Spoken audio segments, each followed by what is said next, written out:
शिवराज सरकार में एमएसएमई मंत्री ओम प्रकाश सकलेचा ने पूर्व मंत्री अजय बिश्नोई की नाराजगी को सिरे से खारिज किया। वो इसे संयुक्त परिवार में होने वाली छोटी मोटी बात कहते हैं।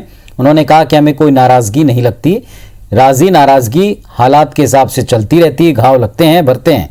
मीडिया में जब अजय बिश्नोई के मुख्यमंत्री को संबोधित कड़े शब्दों वाले ट्वीट का हवाला दिया गया तो उन्होंने कहा कि जैसे संयुक्त परिवार में नई बहुएं आती हैं, अलग अलग कल्चर से आती हैं, लेकिन खानदान वही रहता है, उसका नाम नहीं बदलता।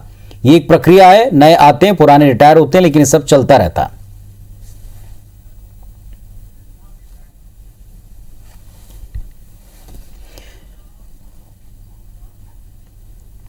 और हमारे सहयोगी नासिर हमारे साथ में जुटे। नासिर, एक बार फिर कोशिश की जा रही पर्दा डालने की कि कहीं कोई नाराजगी नहीं, कोई दिक्कत नहीं।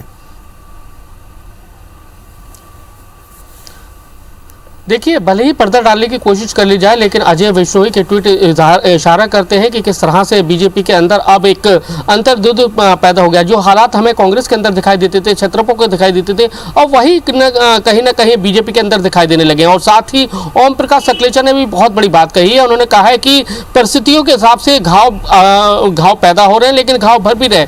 और जब नए लोगों की जब एंट्री होती है तो पुराने लोगों को रिटायर होना पड़ता है। ये बड़े संकेत दिए, ये बड़ी बात कही है ओम प्रकाश सकलेचा ने, क्योंकि जिस तरह से मध्य प्रदेश में ये सरकार गिराई गई थी, कांग्रेस की सरकार गिराई गई थी और शिवराज सरकार आई थी, तो कई शर्तों पर कहा जाता है कि कांग्रेस की सरकार को गिराया गया था और बीजेपी की सरकार आई थी। उसी रणनीति के तहत अब जो बीजेपी के जो पुराने जो कार्यकर्ता है, मंत्री हैं, माफ कीजिएगा, जो सीनियर विधायक हैं, उनको मंत्रिमंडल में शामिल नहीं किया गया, तो कहीं ना कहीं उनकी भड़ास अब ट्विटर पर निकल रही थी और उसी के जरिए अजय बिश्नोई ने ट्वीट किया। लेकिन अभी भी सकलेचा मान रहे हैं कि ये परिवार की बात है, कोई दिक्कत नहीं है, क्योंकि नए घर में जो नई बहू आती है, नए कल्चर के साथ आती है, तो कहीं ना कहीं उसको एडजस्ट होने में देर लगती है। लेकिन पुराने लोगों को रिटायरमेंट होना पड़ता है, यानी कि नए लोगों के लिए पुराने लोगों को अपनी जगह खाली करना पड़ती है।